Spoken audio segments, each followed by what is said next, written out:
ನಿಮಗೆಲ್ಲರಿಗೂ ಗೊತ್ತಿರುವ ಹಾಗೆ ನಮ್ಮ ದೇವಸ್ಥಾನಗಳು ಯಾಕೆ ಶ್ರೇಷ್ಠ ಅಂತಂದ್ರೆ ಎಲ್ಲ ದೇವಸ್ಥಾನಕ್ಕೂ ಒಂದೊಂದು ಪೌರಾಣಿಕ ಚರಿತ್ರೆಯ ಕಥೆ ಇರುತ್ತೆ. ಅಂಥದ್ದೇ ಒಂದು ಕಥೆಯ ಜೊತೆಗೆ ಇವತ್ತು ನಾವು ನಿಮಗೆ ಗರ್ಗೇಶ್ವರ ದೇವಸ್ಥಾನನ ತೋರಿಸ್ಬೇಕು ಅಂದ್ಕೊಂಡಿದ್ದೀವಿ. ಇಲ್ಲಿ ಈ ದೇವಸ್ಥಾನದಲ್ಲಿ ಮೊದಲನೆಯದು, ನೀವು ಇಲ್ಲಿಯ ಗಣಪತಿಗೆ ಪ್ರಶ್ನೆಯನ್ನು ಕೇಳಬಹುದು. ಹಾಗೆ ಎರಡನೇದು, ಈ ತಿರುಮಕೂಡಲು ಕ್ಷೇತ್ರ ಏನಿದೆ, ಈ ಗರ್ಗೇಶ್ವರ ಸಾನ್ನಿಧ್ಯ ಏನಿದೆ, ಇಲ್ಲಿ ಗರ್ಗ ಮುನಿಗಳು ಅಂದರೆ ಯದುಕುಲ ಏನಿರುತ್ತಲ್ವಾ, ಕೃಷ್ಣನ ವಂಶಸ್ಥರು, ಅವರಿಗೆ ಪಾಠ ಹೇಳ್ಕೊಡ್ತಿದ್ದಂಥ ಗುರುಗಳು, ಅವರು ತಪಸ್ ಮಾಡಿದಂಥ ಜಾಗ ಇದು.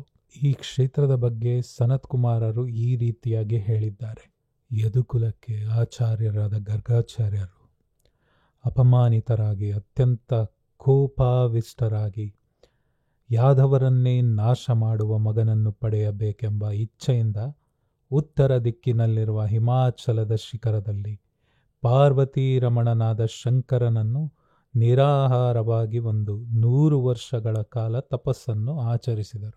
ಗರ್ಗನ ತಪಸ್ಸಿನಿಂದ ಮೆಚ್ಚಿದ ಶಂಕರನು ಅವನಿಗೆ ಪ್ರತ್ಯಕ್ಷನಾದನು. ಅತ್ಯಂತ ಜ್ಞಾನಿಯಾದ ಆ ಗರ್ಗನು ಯಾದವರಿಗೆ ಅತ್ಯಂತ ಹೆದರಿಕೆಯನ್ನುಂಟು ಮಾಡುವ ಮಗ ಬೇಕೆಂದು ಪ್ರಾರ್ಥಿಸಿದನು. ಯಾದವರಿಗೆ ಭಯ ಕೊಡುವ ಮಗನನ್ನು ಶಂಕರನ ವರದಿಂದ ಹೊಂದಿ ಆಶ್ರಮವನ್ನು ಕುರಿತು ಹಿಂತಿರುಗಿ ಬರುವಾಗ ಅಪುತ್ರನಾದ ಪತ್ನಿ ಸಹಿತನಾದ ಯವನ ರಾಜನು ಶಂಕರನ ವರಪ್ರಸಾದವನ್ನು ಹೊಂದಿದ ಆ ಗರ್ಗನನ್ನು ತನ್ನ ಪತ್ನಿಯಲ್ಲಿ ಪುತ್ರೋತ್ಪತ್ತಿಯನ್ನು ಪ್ರಾರ್ಥಿಸಲು, ಆತನ ಪ್ರಾರ್ಥನೆಯಂತೆ ರಮಿಸಲು ಆತನ ಪತ್ನಿಯಲ್ಲಿ ಗರ್ಗನಿಂದ ಅತ್ಯಂತ ಭಯಂಕರನಾದ ಒಬ್ಬ ಮಗನು ಜನಿಸಿದನು. ಯದುವಂಶ ವಿನಾಶಕನಾದ ಗರ್ಗನಿಂದ ಹುಟ್ಟಿದ ಮಗನೇ ಕಾಲಯವನನೆಂಬುವವನು. ಗರ್ಗನಾದರೋ ಪರಸ್ತ್ರೀ ಸಂಘದೋಷ ನಿವೃತ್ತಿಗಾಗಿ ತ್ರಿಮಕೂಟ ಕ್ಷೇತ್ರವನ್ನು ಹೊಂದಿ ಅನೇಕ ವರ್ಷಗಳವರೆಗೆ ತಪಸ್ಸನ್ನು ಮಾಡಿದನು. ಇಂದ್ರಿಯಗಳನ್ನು ನಿಗ್ರಹಿಸಿದ ಋಷಿಶ್ರೇಷ್ಠನಾದ ಗರ್ಗನು ಸದಾ ಕಾಲದಲ್ಲಿಯೂ ಅತ್ಯಂತ ಶ್ರೇಷ್ಠತರವಾದ 5 ಮುಖಗಳಿಂದ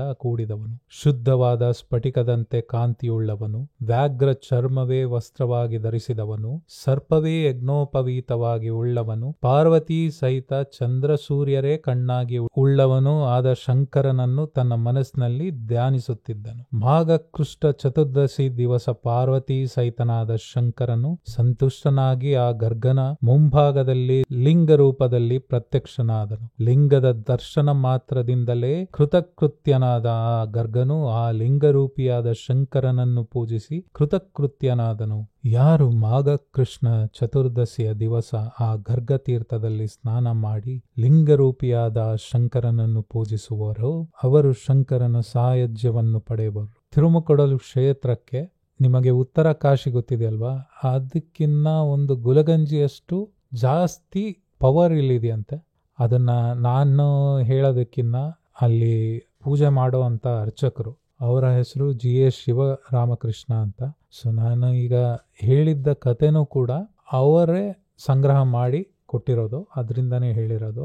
ನಿಮಗೆ ಇನ್ನೂ ಹೆಚ್ಚಿನ ಮಾಹಿತಿ ಅವರೇ ತಿಳಿಸ್ಕೊಡ್ತಾರೆ. ಈ ವಿಡಿಯೋನ ಕೊನೆವರೆಗೂ ನೋಡಿ ತಪ್ಪದೆ. ಇದು ಗರ್ಗೇಶ್ವರಿ, ಗಾರ್ಗೇಶ್ವರ ಅಂತ ಹೇಳಿ ಇದು ಪೂರ್ವಿಕರಿಂದ ನೆರವೇರ್ಕೊಂಡು ಬಂದಿರತಕ್ಕಂಥ ವೃದ್ಧವಾದ ಹೆಸರು. ಇದು ಪಂಚವಕ್ತ್ರಂ ಅಂದರೆ ಈ ದೇವರಿಗೆ 5 ಮುಖಗಳು: ಅಗಸ್ತ್ಯೇಶ್ವರ, ಸೋಮೇಶ್ವರ, ಮಾರ್ಕಂಡೇಶ್ವರ, ಹನುಮಂತೇಶ್ವರ, ಗಾರ್ಗೇಶ್ವರ ಅಂತೇಳಿ 5ನೇ ಮುಖ ಇದು. ಉದಾರಾಂಗಂ, ದೊಡ್ಡವಾಗಿರ್ತಕ್ಕಂಥ ಶರೀರ. ಶುದ್ಧ ಸ್ಫಟಿಕ ಸನ್ನಿಭಂ, ಶುದ್ಧವಾದ ಸ್ಫಟಿಕದ ಕಲ್ಲು. ವ್ಯಾಘ್ರ ಚರ್ಮಾಂಬರಧರಂ, ಹುಟ್ಟಿರೋದು ಹುಲಿ ಚರ್ಮ. ನಾಗಯಜ್ಞೋಪವೀತಿನಂ ಅಂದರೆ ನಾಗರಹಾವನ್ನೇ ಜನವಾರಕ್ಕೆ ಮಾಡ್ಕೊಂಡಿರೋದು. ಗಿರಿಜಾಸಕ್ತ ವಾಮಾಂಗಂ, ಎಡಗಡೆ ಅಮ್ಮನವ್ರು ಕೂರಿಸ್ಕೊಂಡಿರ್ತಕ್ಕಂಥದ್ದು. ಚಂದ್ರ ಸೂರ್ಯಾಗ್ನಿ ಲೋಚನಂ, ಚಂದ್ರ ಸೂರ್ಯರಿಗೆ ಇಬ್ಬರಿಗೂ ದರ್ಶನ ಉಂಟು. ಉತ್ತರಾಯಣದಲ್ಲಿ 15 ದಿನ, ದಕ್ಷಿಣಾಯಣದಲ್ಲಿ 15 ದಿನ. ಧ್ಯಾಯನ್ ಸದಾಶಿವನ್ ಚಿತ್ತಂ ಗರ್ಗೋತ್ರ ಮುನಿ ಸಪ್ತಮ, ಗರ್ಗಮುನಿಗಳು ಧ್ಯಾನ ಮಾಡಿ ಈಶ್ವರ ಮತ್ತು ಪಾರ್ವತಿನ ಪ್ರತ್ಯಕ್ಷ ಮಾಡ್ಕೊಂಡಿರೋದ್ರಿಂದ ಅವ್ರ ಹೆಸರಲ್ಲಿ ಉಳಿದೇನೆ, ಗರ್ಗಾಚಾರ್ಯರ ಹೆಸರಲ್ಲೇ ಉಳ್ಕೊಂಡಿರೋದ್ರಿಂದ ಗಾರ್ಗೇಶ್ವರ, ಗರ್ಗೇಶ್ವರಿ ಅಂತ ಹೆಸರಾಯಿತು. ಇದು ಒಂದು ಭತ್ತದಷ್ಟು ಬೆಳೆಯುತ್ತೆ, ಪ್ರತಿ ವರ್ಷ ಒಂದು ಭತ್ತದಷ್ಟು ಬೆಳೆಯುತ್ತೆ ಅಂತ ಪ್ರತೀತಿ. ವಾಮಾಂಗ ಮಾತ್ರ ಇದು ಅಮ್ಮನವರು. ಕುಂಕುಮ ಮತ್ತೆ ಅರಿಶಿನ ಹಾಕಿರೋದು ಅಮ್ಮನವರು. ವಿಭೂತಿ ಮತ್ತೆ ಗಂಧ ಧರಿಸಿರೋದು ಸ್ವಾಮಿ. ಸೀರೆ ಉಡಿಸಿರೋದು ಅಮ್ಮನವರು, ಪಂಚೆ ಹೊಸಿರೋದು ಸ್ವಾಮಿ.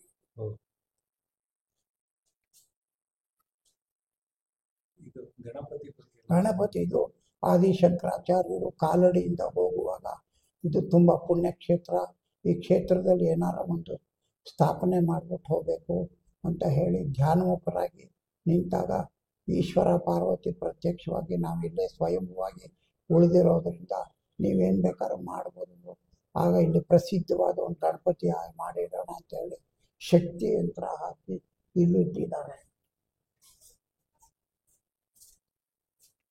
ಈ ಜಾಗದಲ್ಲಿ ಇದೆ ಶಕ್ತಿ ಯಂತ್ರ.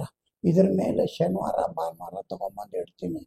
ಜನಗಳು ಕೋರಿಕೆ ಕೋರ್ಕೋಬೋದು, ಯಾವ್ದಾರು ಕೆಲಸ ಕಾರ್ಯಗಳು, ವ್ಯವಹಾರಗಳು, ತೊಂದರೆಗಳು, ರೋಗಾದಿ ಉಪದ್ರವಗಳು, ಇನ್ನೇನಾರ ಈಗಿನ ವೈಯಕ್ತಿಕವಾಗಿರುತ್ತಲ್ಲ, ಇದೆಲ್ಲ ನಮ್ಮ ಪರಿಹಾರ ಆಗತ್ತೆಯೇ ಇಲ್ವೇ ಅಂತ ಹೇಳಿ ಎತ್ತೋದು, ಗಣಪತಿನ ಎತ್ತೋದು.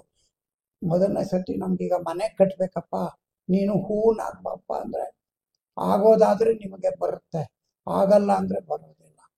ಎರಡನೇ ಸತಿ ನಮಗಿದು ಡೆಫಿನೆಟಾಗಿ ಮಾಡ್ಕೊಡೋದಾದರೆ ನೀ ಅಲ್ಲೇ ಕೂತ್ಕೊಪ್ಪ, ಕೂತ್ಕೊಂಡು ನಮ್ಮ ಕೆಲಸ ಮಾಡ್ಕೊಡಪ್ಪ ಅಂದರೆ ಕೂತ್ಕೋತಾರೆ, ಮಾತಾಡಿಸ್ಬೋದು. ಮೂರನೇ ಸತಿ ಇದೆಲ್ಲ ಆಗಲಪ್ಪ, ನಿಮ್ಮ ಕೈಲಾದ ಸೇವೆ ಮಾಡಿಸ್ತೀನಿ ಅಂತೇಳಿ ಮೂರನೇ ಸತಿ ಇನ್ನೂ ಈಸಿಯಾಗಿ ಬರುತ್ತೆ. ಇದಕ್ಕೆ ಯಂತ್ರ ಪ್ರಶ್ನೆ ಮಹಾಗಣಪತಿ ಅಂತೇಳಿ ಶಂಕರಾಚಾರ್ಯರು ನಾಮಾಂಕಿತ ಮಾಡಿ ಇಟ್ಟಿದ್ದಾರೆ. ಅದು ಶನಿವಾರ ಭಾನುವಾರ ಮಾತ್ರ ಇರುತ್ತೆ, ಬಾಕಿ ದಿನಗಳಲ್ಲಿ ಇರಲ್ಲ. ಅಲ್ಲ, ಮಕ್ಕಳು ಕೇಳಿದ್ದು ನಾವು ಕೊಡಬೇಕು, ಆಗ ಖುಷಿ ಆಗುತ್ತೆ, 4 ಜನ ಪ್ರಸಾದ ಆಗುತ್ತೆ, ಎಲ್ಲ ಮುಚ್ಚಿಟ್ಕೊಂಡು ಹೋಗೋದು. ಅದು ಎಷ್ಟೊಂದ್ ಜನ ಗೊತ್ತಿರಲ್ಲ ಆಚಾರ್ಯ, ನೀವು ಹೇಳೋದ್ರಿಂದ ಗೊತ್ತಾಗಲ್ಲ. ಹಾ, ಓ ಆಚಾರ್ಯ, ಯೂಟ್ಯೂಬ್ ಅಲ್ಲಿ ಹಾಕ್ತೀವಿ ಆಚಾರ್ಯ ನಾವು. ಇದು ಸದ್ಯೋಜಾತ ಅಂದ್ರೆ ಅಗಸ್ತ್ಯೇಶ್ವರ, ಅಲ್ಲಿ ತೀರ್ಥ ಬರುತ್ತೆ, ನೋಡಿದಿರಲ್ಲ ಅದು ಸದ್ಯೋಜಾತ. ವಾಮದೇವ ಅಲ್ಲಿ ಪಕ್ಕದಲ್ಲಿ ಅನ್ನೋರ್ ಗುಡಿಲಿ ಸೋಮೇಶ್ವರ ಅಂತಿದೆ. ತತ್ಪುರುಷ ಮಾರ್ಕಂಡ ಋಷಿಗಳು ಸ್ಥಾಪನೆ ಮಾಡೋದು ಚಿಕ್ಕ ಲಿಂಗ ಅದು. ಹನುಮಂತೇಶ್ವರ, ವಾಮದೇವ ಅಘೋರ ತತ್ಪುರುಷ, ಅಲ್ಲಿ ಹನುಮಂತ ತಗೊಂಬಂದ ಲಿಂಗ ಕಾಶಿಯಿಂದ, ಬೃಹದ್ ಲಿಂಗ ಇದು ಗಾರ್ಗೇಶ್ವರ, 5ನೇ ಲಿಂಗ ಇದು, ತುಂಬಾ ಪ್ರಸಿದ್ಧ. ಆಚಾರ್ಯದಿಂದನೇ ಕೇಳಿದ್ರಲ್ಲ, ಧನ್ಯವಾದಗಳು ಆಚಾರ್ಯರಿಗೆ. Thank you.